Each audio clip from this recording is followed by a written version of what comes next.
ng bayan, maasahan anumang panahon.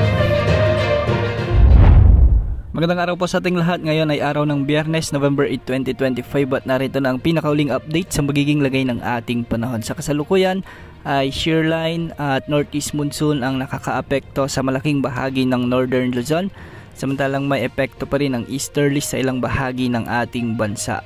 Patuloy na rin nating minomonitor ang bagyo na nasa labas na ng ating area of responsibility. Ito ang dating bagyong Verbena na kung saan humina na ito bilang severe tropical storm category. Huli itong namataan sa layong 275 kilometers, hilaga-hilagang kanluran ng Pag-asa Island sa may Kalayaan, Palawan. Taglay ang lakas ng hangin na umaabot sa 110 kilometers per hour malapit sa gitna at pagbugsong umaabot sa 135 kilometers per hour. Kumikilos ito ngayon ng pakanluran timog kanluran ng mabagal. Sa mga susunod na oras o araw ay magpapatuloy ang pagkilos nito ng pakanluran at tutumbukin naman nito ang bansang Vietnam bilang isang tropical storm category. Wala na itong magiging direktang epekto sa anumang bahagi ng ating bansa simula bukas. Dahil pa rin sa trough o extension ng severe tropical storm Verbena, asahan pa rin ang maulap na kalangitan na may mga kalat-kalat na pagulan at pagkidlat pagkulog sa malaking probinsya o sa malaking bahagi sa probinsya ng Palawan.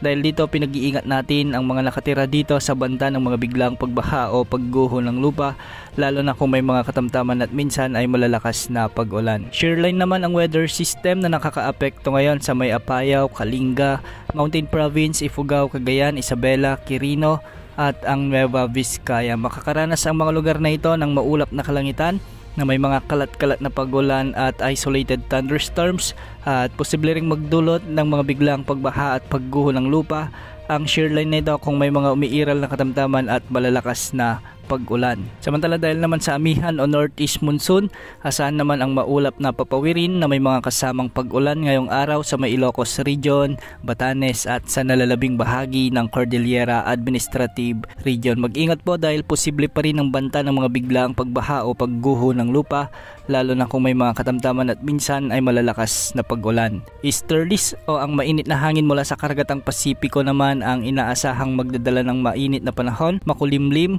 ngunit may mga pag-ulan at thunderstorms sa may Aurora at Quezon Province. Mag-ingat din po sa mga kababayan natin dito sa banta ng mga biglaang pagbaha o pagguho ng lupa, lalo na kung may mga umiiral na katamtaman at minsan ay malalakas na pag-ulan. Sa Metro Manila at nalalabing bahagi naman ng ating bansa, asahan naman ang bahagyang maulap hanggang sa maulap na kalangitan na may mga isolated rain showers and thunderstorms. Sa hapon, posible ang mga malalakas na pag-ulan dulot ng severe thunderstorms na posibleng magdulot rin ng mga biglang pagbaha o pagguho ng lupa. Dulot ito ng localized thunderstorms. Matataas na pag-alon pa rin ang mararanasan sa mga karagatang sakop ng Northern Luzon, posibleng umabot hanggang 5 meters. 2.8 meters naman ang inaasahang mga pag-alon sa kanlurang bahagi ng Central at Southern Luzon. Sa Visayas at nalalabing bahagi ng Luzon, posible ang mga pag-alon hanggang 2.5 meters at sa Mindanao, posible rin ang mga pag-alon hanggang 1.8 meters. Sa kasalukuyan, wala tayong minomonitor na panibagong nagbabantang LPA o bagyo